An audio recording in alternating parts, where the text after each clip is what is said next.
الحمد للہ رب العالمین والصلاة والسلام علی محمد الامین واعوذ باللہ من الشیطان الرجیم بسم اللہ الرحمن الرحیم۔ خواتین و حضرات، ہم نماز سے متعلق دین کے ہدایات کا مطالعہ کر رہے ہیں۔ اب جس باب کا ہم مطالعہ کریں گے وہ نماز کی جماعت سے متعلق ہے۔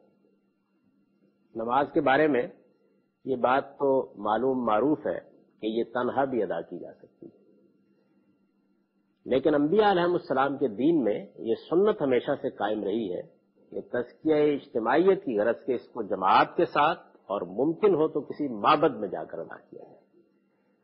یعنی نماز بحیثیت ایک فرض کے جب آپ پڑھ لیتے ہیں، تنہا پڑھ لیتے ہیں، تو اس وقت بھی فرض کے طور پر ادائیگی کا عمل مکمل ہو جاتا ہے اور اللہ تعالیٰ کے مواخذے سے آدمی بچ جاتا ہے۔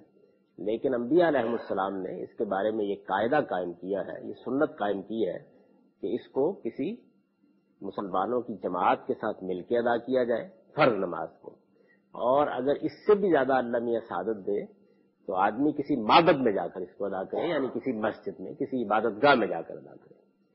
نبی صلی اللہ علیہ وسلم نے اسی مقصد سے یثرب پہنچ کر سب سے پہلے مسجد تعمیر کی۔ نبی صلی اللہ علیہ وسلم کی سیرت کا مطالعہ کریں تو معلوم ہوتا ہے کہ جیسے ہی آپ مدینہ میں گئے، اس سے پہلے تو مسلمان انفرادی طور پر بھی نماز پڑھتے تھے، کسی گھر میں مل کر بھی جماعت کرا لیتے تھے، مکے میں یہ صورتحال تھی۔ لیکن جیسے ہی آپ یثرب گئے تو آپ نے سب سے پہلا کام یہ کیا کہ وہاں ایک مسجد تعمیر کی، اور مسلمانوں کی ہر بستی اور ہر محلے میں تعمیر مساجد کی روایت اس کے ساتھ ہی قائم ہو گئی۔ یعنی اس کے بعد یہ ایک عام روایت بن گئی کہ اب مسلمان جہاں کوئی بستی بسائیں گے، جہاں کوئی محلہ قائم کریں گے، جہاں کوئی شہر آباد کریں گے تو وہ مسجد بھی بنائیں گے۔ یہ مسجدیں اب دنیا میں ہر جگہ دیکھی جا سکتی ہیں۔ ان کی تعمیر کے لیے دین میں کوئی خاص وضع متعین نہیں کی گئی، یعنی ایسا نہیں کیا گیا کہ یہ بتا دیا گیا ہو کہ جو مسجد بھی بنائی جائے اس کے 4 ستون ہونے چاہیے، یا اس کی ایسی چھت ہونی چاہیے، یا اس کا ایسا گنبد ہونا چاہیے۔ کوئی وضع نہیں متعین کی گئی، بس یہ بتایا گیا کہ مسلمانوں کو چاہیے کہ وہ اپنے لیے کوئی معبد، کوئی عبادت کی جگہ ایسی بنا لیں جہاں مل کر نماز پڑھ سکے۔ نبی صلی اللہ علیہ وسلم نے جو مسجد بنائی تھی، اس مسجد کی جتنی بھی تاریخ ہم کو معلوم ہے، ہر شخص اس بات سے واقف ہے کہ نہ اس میں کوئی گنبد تھا، نہ اس میں کوئی منار تھا، نہ اس میں کوئی محراب تھی۔ اس کی چھت کھجور کے تنوں سے پاٹی گئی تھی، اور بس ایک یوں سمجھ لیجیے کہ ایسے دیہاتی سا کوٹھا بنا لیا جاتا ہے، اس طرح کی صورت مسجد کی تھی، اور اس کا ایک سین تھا، اس کے سوا کچھ بھی نہیں تھا۔ تو اس سے یہ بات بالکل واضح طور پر سمجھ لینی چاہیے کہ اس کی کوئی وضع نہیں متعین کی گئی۔ تاہم مسلمانوں نے بعض اختلافات کے ساتھ اسے کم و بیش متعین کر رکھا ہے۔ دنیا میں جب بھی کوئی مذہب تہذیب بنتا ہے تو اس کے ساتھ وضاقتہ میں، لباس میں، اور ایسے ہی عمارات کی تعمیر میں بھی کچھ چیزیں خصوص کی حیثیت اختیار کر لیتی ہیں۔ تو اللہ تعالیٰ نے تو اپنے دین میں مسجد کی کوئی خاص وضع مقرر نہیں کی، یعنی یہ نہیں بتایا کہ ایسی ہونی چاہیے، لیکن مسلمانوں نے آہستہ آہستہ اس کی ایک وضع متعین کر لی۔ چنانچہ اب ہم جب مسجد بناتے ہیں تو کچھ چیزیں ایسے ہیں کہ جیسے لازم ہے کہ یہ تو مسجد میں ہوگی، یہ مسلمانوں کی متعین کردہ وضع ہے، لہذا ظاہر ہے کہ اس مسلمانوں کی متعین کردہ وضع میں کوئی تبدیلی بھی اگر تمدن کے لحاظ سے ہو جاتی ہے تو یہ کوئی دین کے خلاف نہیں ہے، آپ اس میں تغیرات کر سکتے ہیں۔ اب بھی تھوڑا تھوڑا فرق ہے بعض جگہوں پہ، مثلا ترکی میں آپ کو ذرا اور وضع کی مسجدیں ملیں گی، مراکش وغیرہ میں اور وضع کی مسجدیں ملیں گی، اور یہاں ہمارے ہم بر صغیر میں ان کی وضع کچھ تھوڑی سی مختلف ہے۔ کچھ اقدار مشترکہ ہیں، کچھ باتیں ایسی ہیں کہ جو ہر جگہ آپ کو مل جائیں گی، اور یہ معلوم ہوتا ہے کہ مسلمانوں نے ان کو ملحوظ رکھا ہے، اور ایک وضع متعین سی ہو گئی ہے اب مسجد کی، لیکن تھوڑا تھوڑا فرق اب بھی باقی ہے۔ رسول اللہ صلی اللہ علیہ وسلم کے حین حیات جب آپ کی امامت میں نماز ادا کرنے کے لیے اذان دی جاتی تھی تو ان سب لوگوں کے لیے مسجد کی حاضری ضروری تھی جن تک اذان کی آواز پہنچ۔ ظاہر بات ہے کہ میرے، آپ کے اور پیغمبر کے مابین زمین و آسمان کا فرق ہے۔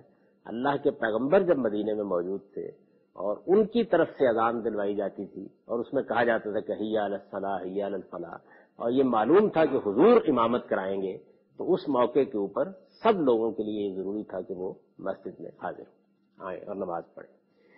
پھر ایک مرحلہ وہ بھی آ گیا جب اللہ تعالیٰ کے قانون اتمام حجت کے مطابق مسلمانوں کی تطہیر کے موقع پر منافقین سے ان کو الگ کرنے کے لیے مختلف اقدامات کیے گئے۔ یہ میں اس سے پہلے بھی عرض کر چکا ہوں کہ جب اللہ کا رسول دنیا میں موجود ہوتا ہے تو اس کے اتمام حجت کے بعد، اس کی طرف سے حق کو واضح کر دینے کے بعد پھر اللہ تعالیٰ اپنا فیصلہ سناتے ہیں، اور اس فیصلے سے پہلے مسلمانوں کو، منافقوں کو، منکروں کو الگ الگ کر دیتے ہیں۔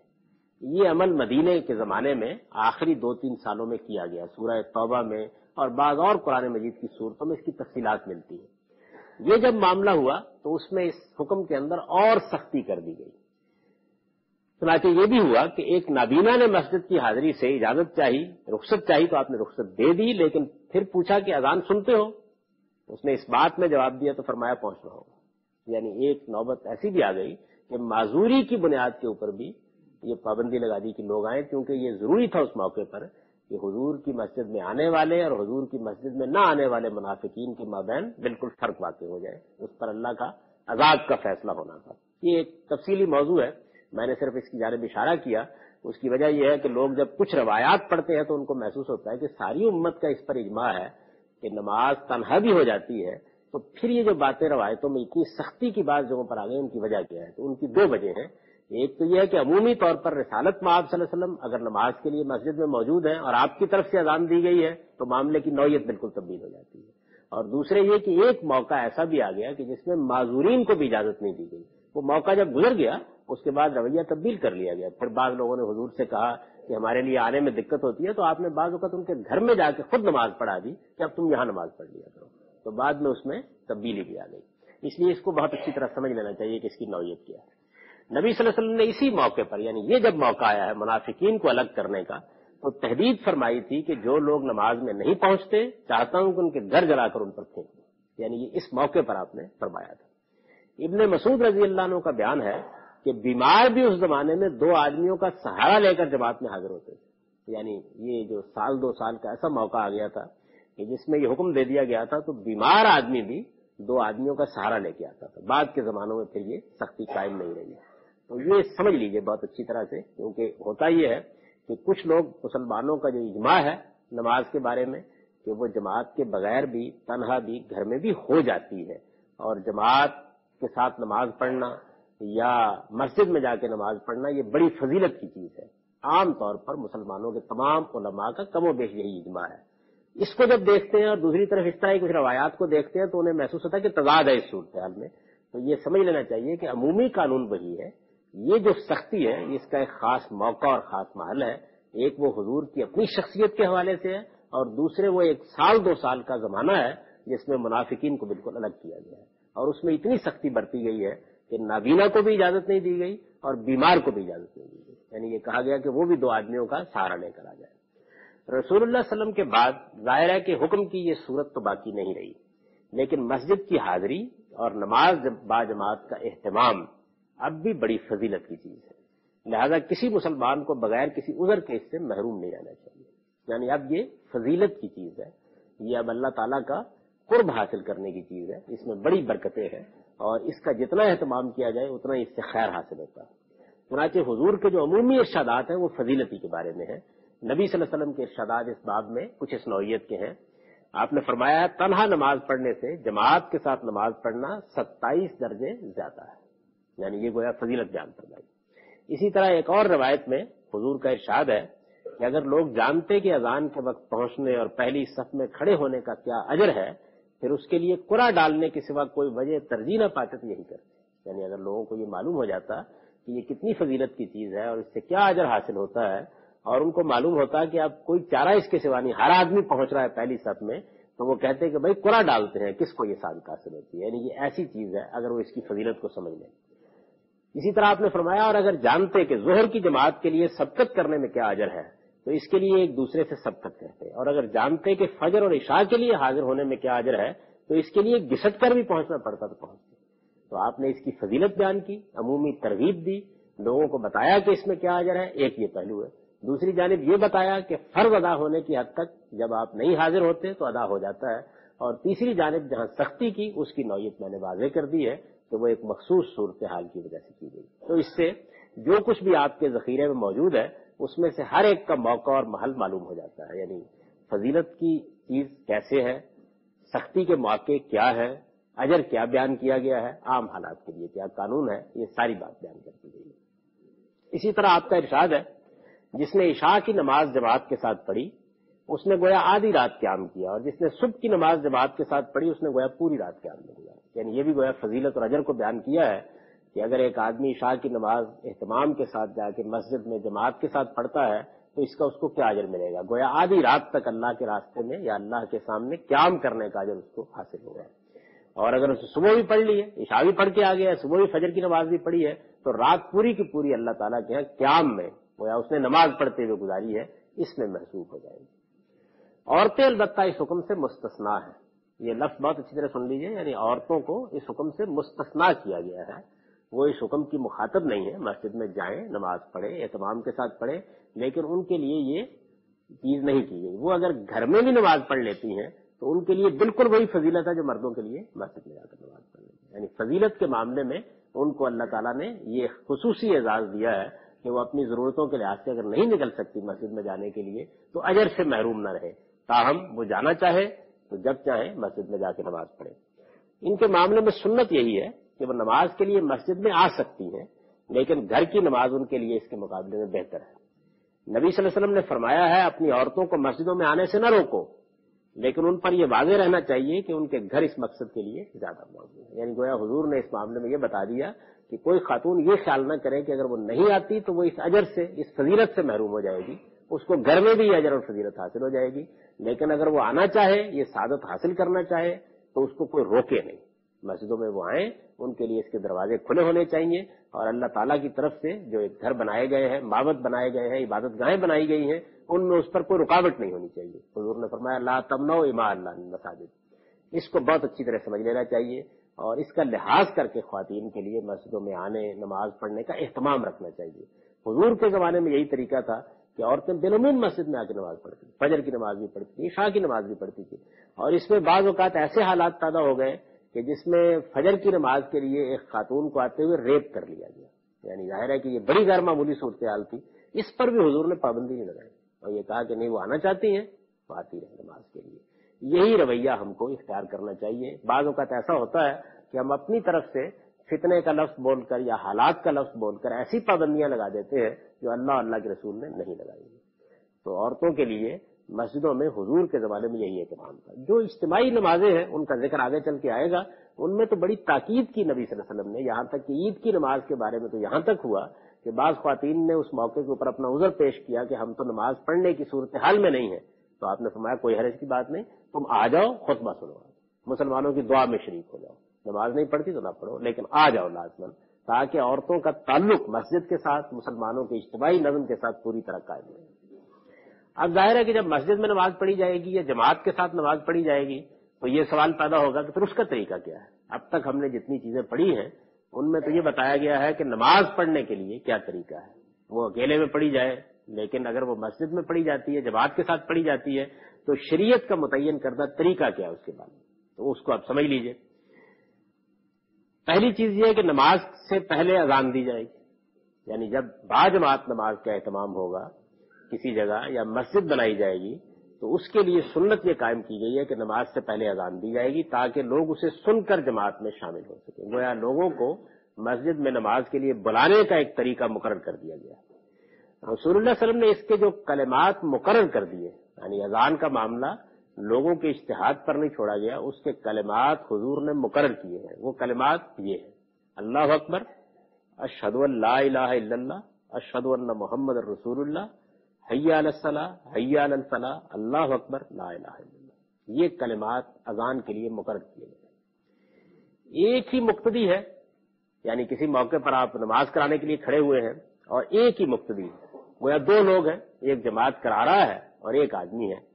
ایک ہی مقتدی ہو تو وہ امام کے دائیں جانب اس کے ساتھ کھڑا ہوگا، اور زیادہ ہو تو امام درمیان میں ہوگا اور اس کے پیچھے سب بنا کر کھڑے ہوں گے. یہ طریقہ مقرر کیا گیا. نماز جب کھڑی کرنے کا موقع آ جائے گا تو نماز کھڑی کرنے کے لیے اقامت کہی جائے گی. اس میں اذان ہی کے الفاظ دہرائے جائیں گے. البتہ اتنا فرق ہوگا کہ حی علی الفلاح کے بعد اقامت کہنے والا قد قامت الصلاۃ، جس کا مطلب ہے نماز کھڑی ہو گئی، یہ الفاظ بھی کہے گا. یہ اضافہ ہوگا، باقی بڑی کلمات. اب جو اذان اور اقامت کے کلمات ہیں، یہ جو پیش نظر مقصد ہے کہ لوگوں کو اطلاع کی جائے، لوگوں کو یہ بات بتائی جائے کہ نماز کھڑی ہو رہی ہے، اس مقصد کو سامنے رکھ کر ایک سے زیادہ مرتبہ دہرائے بھی جا سکتے ہیں.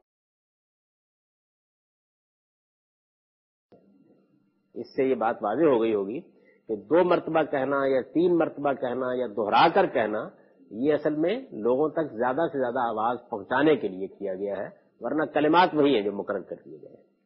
اور یہی وجہ ہے کہ جب آپ بہت سی روایتیں دیکھیں گے تو اس میں معلوم ہوگا کہ بعض کلمات 2 دفعہ کہے گئے ہیں، اقامت کے بعد کلمات اکیلے کہے گئے ہیں، بعض موقعوں کے اوپر 4 مرتبہ دہرا دیے گئے ہیں۔ تو یہ سارے معاملات اس لیے کیے گئے ہیں تاکہ زیادہ سے زیادہ لوگوں کو معلوم ہو جائے، ورنہ مقرر کردہ کلمات ہیں جو حضور نے مسلمانوں کو دیے۔ قیام جماعت کا یہ جو طریقہ میں نے آپ کو بتایا ہے، یہ 4 نکات پر مبنی ہے۔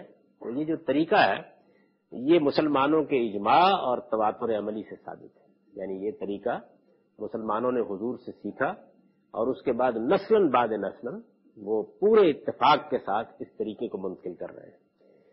اب اس کے بعد ظاہر ہے کہ اس کی کچھ تفصیلات ہوں گی، بعض جزیات ہوں گی، حضور کے زمانے کی ایک تاریخ ہوگی، اس کی یہ روایتوں میں بیان ہوتی ہے۔ یعنی جو اصل طریقہ ہے وہ تو مسلمانوں کے اجماع سے منتقل ہو گیا، اور اس طریقے کی اگر کوئی پیروی کرتا ہے تو دین کا تقاضا پورا ہو جاتا ہے۔ لیکن ہر مسلمان کی خواہش ہوتی ہے، کیونکہ ہم تاریخ کی روشنی میں کھڑے ہیں، کہ ہمارے پیغمبر کے زمانے میں اس میں کیا معاملات ہوئے، کس طرح سے جماعت ہوتی رہی، کیا اہتمام رہا، حضور نے مزید تشریحات کیا فرمائی، تو اب ہم ان پر ایک نظر ڈالیں گے ایک ایک چیز کو لے کے۔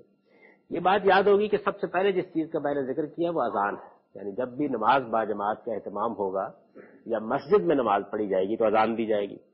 اذان کی ابتدا کے بارے میں صحابہ کا جو خواب روایتوں میں نقل ہوا ہے اور جس کے مطابق رسول اللہ صلی اللہ علیہ وسلم نے لوگوں کو اذان اور اقامت کا حکم دیا، اس میں اذان کے کلمات دہرائے گئے اور وہ اس طرح ہیں: اللہ اکبر اللہ اکبر اللہ اکبر اللہ اکبر، یعنی اللہ اکبر 4 مرتبہ اس میں کہا گیا ہے۔ اشہد ان لا الہ الا اللہ اشہد ان لا الہ الا اللہ یہ 2 مرتبہ کہا گیا ہے۔ اشہد ان محمد الرسول اللہ اشہد ان محمد الرسول اللہ یہ 2 مرتبہ کہا گیا ہے۔ حی علی الصلاۃ حی علی الصلاۃ یہ بھی 2 مرتبہ کہا گیا ہے۔ حی علی الفلاح حی علی الفلاح یہ بھی 2 مرتبہ کہا گیا ہے۔ اللہ اکبر یہ بھی 2 مرتبہ کہا گیا، اور آخر میں لا الہ الا اللہ ایک ہی بار کہا گیا۔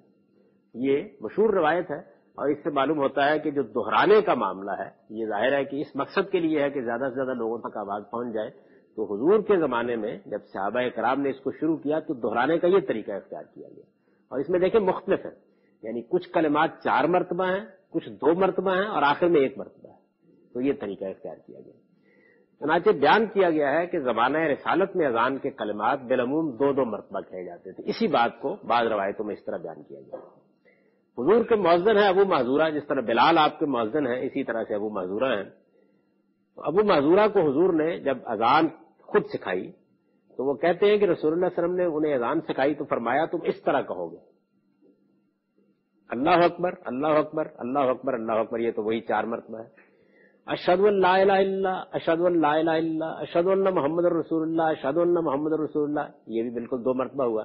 لیکن آپ نے ابو معذورہ سے کہا کہ پھر 1 مرتبہ اس کو دہرا دو، یعنی یہی اشہد ان لا الہ الا اللہ یہی اشہد ان محمد الرسول اللہ پھر 1 بار دہرا دو گے، اور فرمایا کہ ان کو دہرا کے یہ گویا پھر 4 مرتبہ ہو جائے گا۔ اس کے بعد کہو گے حی علی الصلاۃ حی علی الصلاۃ حی علی الفلاح حی علی الفلاح اللہ اکبر لا الہ الا اللہ۔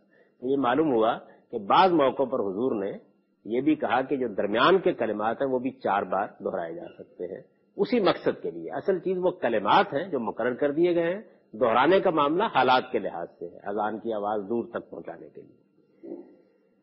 انہی کا بیان ہے، ابو محذورہ ہی بیان کرتے ہیں کہ رسول اللہ صلی اللہ علیہ وسلم نے مجھے اشہد ان لا الہ الا اللہ اشہد ان محمد الرسول اللہ 2 مرتبہ پست آواز میں اور اس کے بعد 2 مرتبہ بلند آواز سے دہرانے کی ہدایت فرمائی۔ یعنی یہ معاملہ بھی رہا کہ ذرا تھوڑی سی کم آواز میں پھر ذرا بلند آواز میں دہرا دو، تو یہ طریقہ بھی اختیار کیا گیا۔ نیز یہ بھی فرمایا کہ صبح کی نماز ہو تو اس میں حی علی الفلاح کے بعد الصلاۃ خیر من النوم الصلاۃ خیر من النوم بھی کہو گے۔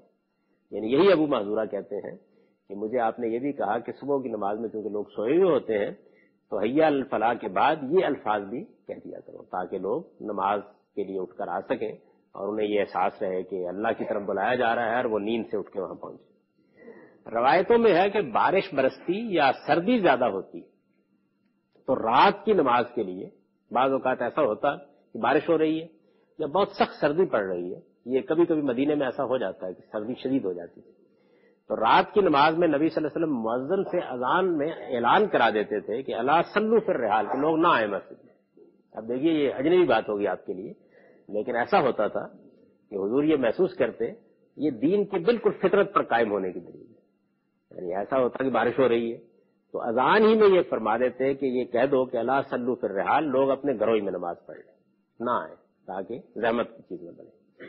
اسی طرح یہ بات بھی بیان ہوئی ہے کہ آواز بلند کرنے اور اسے ہر طرف پہنچانے کے لیے بلال رضی اللہ عنہ اذان دیتے ہوئے اپنی انگلیاں کانوں میں رکھتے اور چہرہ دائیں اور بائیں پھیرتے تھے. یہ جو چہرہ دائیں اور بائیں پھیرنا ہے یا کانوں میں انگلیاں رکھنا ہے، اس کا بھی کوئی دین سے تعلق نہیں ہے، آواز پہنچانے کے لیے یہ طریقہ اختیار کیا جاتا تھا.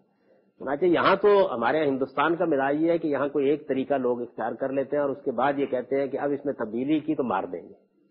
لیکن جہاں وسعت ہوتی ہے دین میں، تو آپ اگر کبھی مراکش وغیرہ میں جائیں تو وہاں آپ حیرت انگیز طریقے پر دیکھیں کہ مؤذن ایک جگہ کھڑے ہو کے اذان نہیں دیتا، وہ ایک کونے میں جائے گا اللہ اکبر کہے گا، پھر کسی دوسرے کونے میں مسجد کے چلتا ہوا چلا جائے گا، وہاں اشہد ان لا الہ الا اللہ کہہ دے گا، پھر کسی تیسرے کونے میں چلتا ہوا چلا جائے گا اور وہاں کہہ دے گا.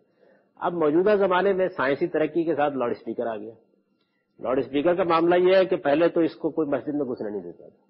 ہندوستان میں 1945 تک بڑے بڑے جلیل القدر علماء کا فتویٰ یہ تھا کہ یہ لہو و لعب کا آلہ ہے، اس لیے اس کو مسجد میں نہیں آنا چاہیے. اب صورتحال لاؤڈ اسپیکر کی یہ ہے کہ اس کو مسجد سے نکالنے کے لیے پولیس چاہیے ہوتی ہے. تو صورتحال بڑی تبدیل ہو گئی ہے اس وقت، کیونکہ اس کے ذریعے سے آپ آواز بلند کر سکتے ہیں. تو اس لیے اگر کانوں میں انگلیاں نہ دی جائیں، دائیں بائیں چہرہ نہ پھیرا جائے، تو یہ کوئی اذان کا لازمی حصہ نہیں ہے. آپ اطمینان سے کھڑے ہو کے اذان دے دیں. تو اس سے یہ معلوم ہوا کہ اذان میں اصل وہ کلمات ہیں جن کو قائم رہنا چاہیے، باقی جو اس نوعیت کی چیزیں ہیں یہ وقت کے ساتھ تبدیل بھی ہو سکتی ہیں. اور حضور کے زمانے میں بھی ان کی مختلف شکلیں اور مختلف صورتیں رہی ہیں. اس کو میں نے اس لیے بیان کر دیا تاکہ مسلمان اس وسعت کو سمجھے جو ہمارے دین میں مختلف حالات کے لحاظ سے رکھی گئی ہے. یعنی اس کا معاملہ یہ ہے کہ ایک طرف ایک پرماننس ہوتی ہے جس کو محکم رکھا جاتا ہے، اور دوسری طرف ایک وسعت ہوتی ہے جو تمدن کی تبدیلی کے ساتھ آپ متغیر کر سکتے ہیں. جیسے میں نے ابھی طلاق کے بارے میں عدت کے احکام بیان کرتے ہوئے عرض کی. عثمان بن ابی العباس عاص کہتے ہیں کہ میں نے نبی صلی اللہ علیہ وسلم سے امامت کی اجازت چاہی تو آپ نے فرمایا مؤذن کسی ایسے شخص کو مقرر کرنا جو اذان کی اجرت نہ لے. اس کو حضور نے پسند نہیں کیا کہ اجرت پر اذان دینے والا آدمی مقرر کیا جائے. یعنی اس بات کو زیادہ پسند کیا آپ نے کہ کوئی مسلمان جائے وقت کے اوپر اذان دے دے جا کے. اب چونکہ مسجدوں کو اہتمام کے ساتھ قائم رکھنے کے لیے خدام رکھنے پڑتے ہیں جو مسجد کی صفائی کرتے ہیں، جھاڑو دیتے ہیں، یہ سب معاملات کرتے ہیں، تو وہ بالعموم اذان دے دیتے ہیں. لیکن حضور نے اس کو پسند نہیں کیا کہ لوگ عبادت کے معاملے میں اجرت لے کر یہ خدمت انجام دینے کی. اذان کے جواب میں رسول اللہ صلی اللہ علیہ وسلم نے مؤذن ہی کے کلمات دہرانے اور اپنے اوپر رحمت بھیجنے کی تلقین کی اور فرمایا کہ اس کے بعد میرے لیے مقام تقرب کی دعا کرو، اس لیے کہ یہ جنت میں ایک درجہ ہے جو اللہ کے بندوں میں سے ایک ہی بندے کے لیے خاص کیا گیا ہے، اور مجھے امید ہے کہ وہ میں ہوں گا. تو جس نے یہ دعا کی وہ میری شفاعت کا مستحق ہو جائے گا. حضور نے یہ فرمایا کہ جب اذان دی جائے تو اس کے جواب میں مسلمان اذان سن رہا ہو تو اس کے کلمات اس کو دہرانے چاہیے. مؤذن کہتا ہے اللہ اکبر تو جواب میں آپ بھی کہیں گے اللہ اکبر. مؤذن کہتا ہے اشہد ان لا الہ الا اللہ تو جواب میں آپ بھی کہیں گے اشہد ان لا الہ الا اللہ. اور جب اذان ختم ہو جائے تو آپ نے فرمایا کہ میرے لیے بھی دعا کرنا اور اپنے لیے بھی دعا کرنا. چنانچہ یہ دعا جو آپ حضور کے لیے کریں، اپنے لیے کریں، یا آپ اردو میں کریں یا انگریزی میں کریں، کسی زبان میں کریں، البتہ حضور نے صحابہ کو دعا سکھائی بھی ہے اس معاملے میں، ایک جو عام طور پر آپ نے دیکھا ہوگا تو وہ بھی کی جا سکتی. آت محمد الوسیلہ والفضیلہ والی جو دعا ہے وہ دعا حضور کی سکھائی ہوئی ہے، بڑے پاکیزہ اس کے کلمات ہیں. اگر وہ یاد ہو، اس کا مفہوم بھی ہو تو وہ دعا آپ کر لیجیے. سیدنا عمر کی روایت میں مزید یہ وضاحت ہے کہ نبی صلی اللہ علیہ وسلم نے حی علی الصلاۃ اور حی علی الفلاح کے جواب میں لا حول ولا قوت الا باللہ کہنے کی ہدایت کی. یعنی اس میں باقی کلمات تو ویسے ہی دہرا دیے جائیں گے، لیکن اب یہ سوال پیدا ہوتا ہے کہ مؤذن تو کہہ رہا ہے آؤ نماز کی طرف، حی علی الصلاۃ یا آؤ فلاح کی طرف، تو جواب دینے والے کے لیے یہ موضوع نہیں ہے. تو آپ نے فرمایا کہ اس کے جواب میں تم لا حول ولا قوت الا باللہ کہہ دیا کرو. اس کا مطلب یہ ہے کہ ہمت اور قدرت سب اللہ ہی کی عنایت سے. لا حول ولا قوت الا باللہ کے معنی یہ ہے کہ ہمت قدرت سب اللہ ہی کی عنایت سے. اور فرمایا کہ جس نے سچے دل سے اذان کا جواب دیا اس کے لیے جنت کی بشارت ہے. ظاہر ہے کہ اذان کا جواب سچے دل سے دینے کا مطلب کیا ہے، یہ سمجھ کر دیا کہ کیا کہہ رہا ہوں، اس اقرار اور اعتراف کے ساتھ دیا کہ میں اصل میں اس بات کا اعلان کر رہا ہوں کہ اللہ کے سوا کوئی بڑا نہیں ہے، اللہ سب سے بڑا ہے، اور میں گواہی دے رہا ہوں کہ اللہ کے سوا کوئی الہ نہیں ہے، اور اس بات کی گواہی دے رہا ہوں کہ محمد صلی اللہ علیہ وسلم اللہ کے پیغمبر ہیں، اور میں نماز کے لیے اللہ کے حضور جھکنے کے لیے تیار ہو رہا ہوں. تو ظاہر ہے کہ جو آدمی اس دل کی آمادگی کے ساتھ ان کلمات کا جواب دیتا ہے، اس کے لیے یہ بشارت ہونی چاہیے۔ اذان کے بعد کی جو دعائیں آپ سے منقول ہیں، جس طرح میں نے ابھی ذکر کیا تھا، ان میں سے ایک دعا تو وہی ہے جو عام طور پر آپ نے سنی ہوگی، اللہم رب ھذہ الدعوۃ التامہ والصلاۃ القائمہ آت محمد الوسیلہ والفضیلہ وابعثہ مقاما محمودا الذی وعدتہ۔ یہ اتنی ہی روایتوں میں آئی ہے۔ اس کے آگے بھی بعض اوقات میں نے دیکھا ہے کہ ہمارے یہاں ٹیلی ویژن پر یا اور جگہوں کے اوپر کچھ اور کلمات بھی ہیں، لیکن وہ کسی صحیح روایت میں نہیں ہے۔ اذان کی دعا روایتوں میں اتنی ہی آئی ہے جتنی میں نے آپ کو بتایا، اور یہ بخاری کے الفاظ میں نے آپ کو بتایا۔ اس کا ترجمہ یہ ہے کہ اے اللہ، اس دعوت کامل اور اس کے نتیجے میں کھڑی ہونے والی نماز کے پروردگار، تو محمد صلی اللہ علیہ وسلم کو فضیلت دے اور مقام تقرب عطا فرما، اور انہیں قیامت کے دن اسی طرح ممدوح خلائق بنا کر اٹھا جس طرح تو نے اس کا وعدہ فرمایا ہے۔ آپ نے محسوس کیا ہوگا کہ اس کے ترجمے میں عام طریقے کے مطابق بعض چیزیں نہیں ہیں۔ ایک تو وسیلہ کا لفظ جو ہے وہ بین ہی اختیار کر لیا جاتا ہے، حالانکہ عربی میں اس کا مطلب ہے تقرب، قرب، اور اس کو ترجمہ ہونا چاہیے، ورنہ لوگ محسوس کرتے ہیں پتہ نہیں وسیلہ کیا چیز ہے جو وہاں بیان ہو گیا ہے۔ عربی میں اردو والا وسیلہ نہیں ہوتا، یعنی یہ جو لفظ وسیلہ ہے یہ عربی میں بالکل اس معنی میں ہے جس معنی میں آپ بولتے ہیں قرب یا تقرب یا نزدیکی۔ تو اللہ تعالیٰ آپ کو مقربین میں سے، اللہ تعالیٰ آپ کو مقام تقرب عطا فرمائے۔ اسی طرح وبس مقام محمودہ جو ہے اس کا بھی ترجمہ کرنا چاہیے۔ کوئی مقام محمود لوگ خیال کرتے ہیں غالباً کو خاص کرسی ہے۔ مقام محمود کا مطلب یہ ہے کہ ایسا اٹھانا اٹھا جس کی سب تعریف کر رہے ہیں، یہ مطلب ہے اس کا۔ تو اس کے ترجمے کو بھی ذہن نشین کر لیجئے۔ اس کے علاوہ بھی حضور نے فرمایا ہے کہ یہ دعا بھی کر سکتے ہو یا یہ ذکر بھی کر سکتے ہو اذان کے بعد، اشہد ان لا الہ الا اللہ وحدہ لا شریک لہ وان محمد عبدہ ورسولہ رضیت باللہ ربا وبمحمد الرسول وبالاسلام دینا۔ یعنی میں گواہی دیتا ہوں کہ اللہ کے سوا کوئی الہ نہیں، وہ یکتا ہے، اس کا کوئی شریک نہیں، اور گواہی دیتا ہوں کہ محمد صلی اللہ علیہ وسلم اس کے بندے اور رسول ہیں۔ میں راضی اور مطمئن ہوں کہ اللہ میرا پروردگار ہے اور محمد صلی اللہ علیہ وسلم اس کے رسول ہیں اور اسلام میرا دین ہے۔ یہ دعا بھی یا یہ ذکر بھی آپ کر سکتے ہیں۔ پہلی جو دعا ہے آت محمد الوسیلہ والی، اس کے بارے میں رسول اللہ صلی اللہ علیہ وسلم کا ارشاد ہے کہ جس نے اس کا اہتمام کیا وہ میری شفاعت کا مستحق ہوگا، اور دوسری دعا کے بارے میں فرمایا ہے کہ اس کے گناہ بخش دیے جائیں گے۔ ان دونوں باتوں کے بارے میں ہمیشہ متنبہ کرتا ہوں کہ شفاعت کے مستحق وہی ہوں گے کہ جن کے بارے میں اللہ تعالیٰ یہ فیصلہ کر لے گا کہ یہ اس کی رحمت کے مستحق ہے۔ یہ بات سمجھ لینی چاہیے۔ اور دوسری چیز یہ ہے کہ گناہ اسی کے بخشے جائیں گے کہ جس نے توبہ استغفار بھی کی ہے اور یہاں اس کی تلافی بھی کی ہے اگر کوئی گناہ ہو گیا ہے۔ اس کا یہ مطلب نہیں ہے کہ آپ لوگوں پر ظلم کر کے زیادتی کر کے چلے جائیں اور اس کے بعد اذان کی دعا پڑھ لیں اور بس معاملہ ختم ہو گیا، یہ معنی نہیں ہے۔ وآخر دعوانا الحمدللہ۔